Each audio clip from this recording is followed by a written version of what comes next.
Hey, Kyle Agri of the Shields Fishing Pro Team here. Although we can use this year-round, summer is prime time for jigging lures like this.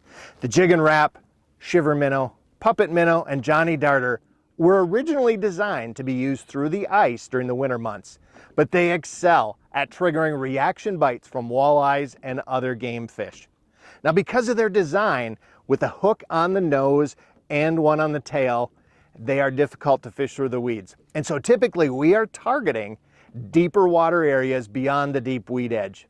Underwater, mid-lake points, humps, and saddles are perfect places to look for summer walleyes.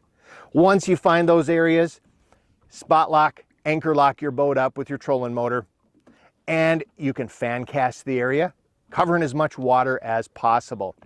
Or if you find those walleyes on your electronics, cast right to that school and maximize your efficiency while you're out there. Another option would be to slow troll through an area with the lure behind the boat, snapping it as you go.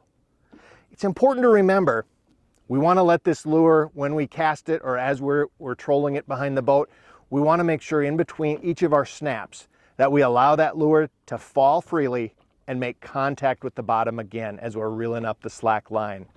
And so that's important because oftentimes that's when those walleyes are going to hit, as that lure is falling or immediately after it has landed on the bottom.